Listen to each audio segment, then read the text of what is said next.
Same with students whose parents went to those schools. That was a common pitch during our content meetings where we discuss story ideas. All right, so PSA I've already mentioned is 30 seconds or 1 minute. Everything else is pretty much the same in terms of criteria and how they should be put together.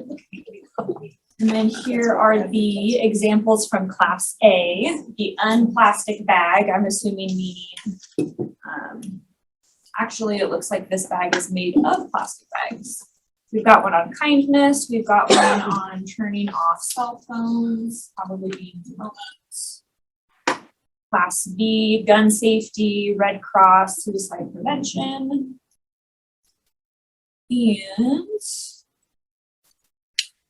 for Class C, not sure what that one is, and then this one's obviously littering. One thing I will say with PSAs, they can get pretty repetitive. I think some students don't think outside the box as much as they should, so I would encourage you to encourage your kids to do that. Just going through the list of contest, like preliminary winners, you always every year see a lot of distracted driving, anything related to drinking, bullying, suicide. My students went outside the box and they got second place.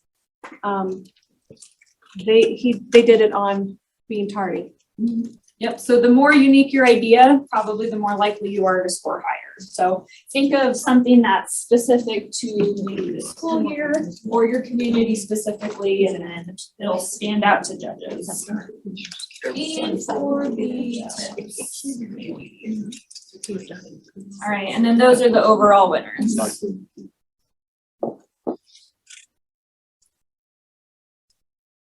Okay, so have all students make all video types. I know this is a little bit more difficult if you don't have a class specifically dedicated to broadcasting, like I had, but I don't have now. I'm gonna have to figure that one out. But if you can have each student practice making each kind of video at least once, you're gonna have a lot more to work with when it comes time to entering submissions for state. So Megan needs to do sports, news, feature, and PSA, as does Erica and David and Marsha. That way you've got more to choose from, and each student has more of an opportunity to be able to compete at state. Come up with a consistent publishing schedule and stick to it. That way students are used to deadlines and can't come up with the excuse that they can't meet them. What we did is we had a broadcasting class of about 16 students. So we split it in half. They were the black team and the gold team. Each team took 2 weeks to create their segments that were combined together into a broadcast episode. Those episodes consisted of a news story, sports, feature, and an extra, so just something fun. And then those teams took turns publishing. So every other Friday, the gold team's videos would publish. Think outside the box for story ideas, maybe come up with a beat system, meaning you're assigned to football, your volleyball, your math, your science, etc. You're in charge of talking to the people involved in those activities or classes in order to bring story ideas back. Because if you don't go looking for story ideas, chances are you're not going to find them. Content meetings are not going to be productive. Have sources answer and complete sentences and edit so that they are. This is something easily to just ask people to do before you start interviewing. It makes editing a mess if they are just giving like bullet point answers. So ask it at the beginning. Don't be afraid to remind them of that. And when you edit, you can write your voiceovers in a way that complete sentences for them if your sources don't happen to answer in complete sentences. Pretend viewers don't know anything about your school, like judges won't. That way you can provide full context so that everything you mention is understandable, especially in your voiceovers where that's easiest to do. Like news articles, use the LQTQ format. By that, I mean lead or your intro paragraph, quote, as in your interviews, T, transition your voiceovers, and then back to another quote from your source. So you're going to alternate between information from your sources and information from yourselves as the reporter. Avoid opinion words and personal pronouns. This is the biggest issue I have found in teaching, is that students want to be cheerleaders for their schools, but that's not the purpose of journalism. You don't promote things, you just give the information. So the easiest way to not sound like a cheerleader is to avoid opinion words like great game, they put in lots of hard work, just stuff like that. And then personal pronouns like I, me, my, don't talk about it as your school, that sort of thing. Strive for a diverse group of 2 to 3 sources. So what we do is if kids are interviewing 2 people, we try to make sure one's a guy, one's a girl, just to keep things fair. And then avoid using any one source more than once. If David's interviewed for one story, he's pretty much out for the rest of the year. So it might be a good idea to figure out who is the star of what and kind of claim them, because as a kid, it's going to be frustrating to see popular Marcia in sports, news, feature, everything. So spread the love and let everybody be involved. And then finally, jump cuts need to be covered with B-roll. Jump cuts, if anybody doesn't know, is when somebody's being interviewed and just when they talk, like they kind of move around a bit. So I'm here at one point and then the next second I'm way over here. That's obviously a jump cut. You make it look like there are no jump cuts by putting relevant B-roll smack dab in the middle, and then nobody ever knows. B-roll is video that aren't interviews. So it would be me, like, I don't know, panning across the audience and seeing you guys, or zooming in on somebody typing on the computer. So yes, any other questions? Or questions in general, I should say. I have a question just about broadcast categories in general. Like, I like the broadcast, that's my kind of area and my passion, but I think there could be more of them, and I don't know what the process is for that, but I think like an advertising category would be awesome. We do that in the print side already. Like, my kids make tons of advertisements for our Strive program that we run all the time. And I think they're good. Like, I would just like to have a place to put that kind of stuff. Yeah, and I think we talked about that at one point. We were debating whether or not PSAs and advertisements could kind of be the same thing. Am I wrong in saying that? I don't know. What Something we talked about, yeah, because adding a category in I know it's not NSAA simple, terms I is know. huge. Yeah, that's not simple, I know that. And we all understand that journalism makes the NSAA no money.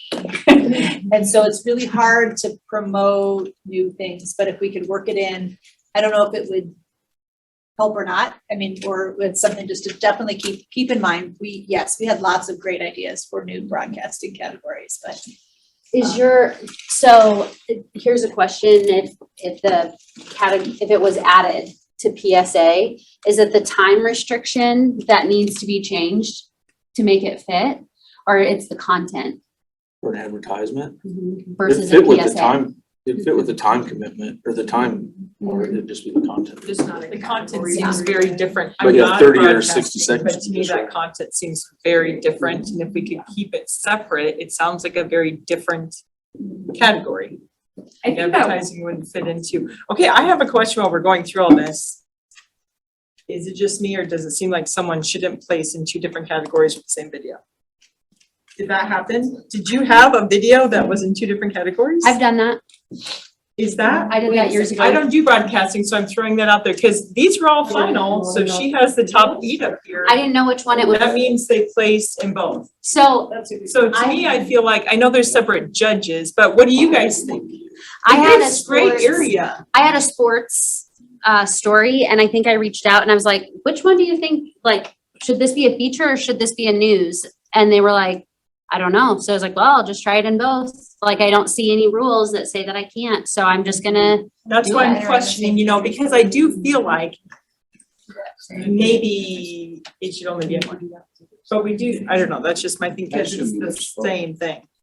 no, I genuinely, I was new and I had no idea. I was like, I don't know. No judgment, and there was no No. process to eliminate that either, probably. Oh, yeah, She's- no, I've done that. And it could have been a mistake in me copying and pasting these over, looking at different documents. So I don't know for sure that, what did I say it was? Cheer video was both submitted for each. I'd have to double check that. But It's okay if something's borderline, like I said that about photography also, but I feel like my photo for sports, something shouldn't win in action and win in feature. I feel like you should have to choose one or the other. You're gonna put it in sports, put it in sports. But you could use that to support something else because you can use an infographic in your in-depth. Different skills, I think. Cause it's a group of topics. I know, that's what I'm saying, is it's like contributing, right? Like it's because that's why that But works. those are exactly the same, like it's a 3-minute video, but that, I'm actually not in broadcasting, Taylor Doll does it, but that's my opinion, I wanted to know what you guys But thought. Rod brought up a good point. The judges would have no idea that it's the same because it's different judges. So is that something that we need to talk about, like clarify and talk about and make sure that that doesn't happen, or do we want that to happen? It sounds like we don't want that to happen. I don't have an opinion either way, but at the same time, it sounds like even if a school does submit the same video for 2 different categories, is that really giving them any sort of benefit? Because they're just taking another video's spot, you know, like 2 other kids' opportunity at meddling, so. Then, Yeah. question. You said, you know, from the dates that things could be done. What if your team of 2, one of the 2 has graduated? You know, either the photographer, the filmographer, or the reporter has graduated, but the other one hasn't. Is that still eligible to be entered, that entry? I would assume not, no. So if they're like, leave their name off of it, I said it. That's true. So yeah, we, at the end of the year, like the last 2 weeks when kids graduate, we're kind of done for the year and then we just do fun videos. Right. So that sort of prevents that problem. Okay. Yeah. All right, thank you. Any others? They're not. Taryn? Yeah. I just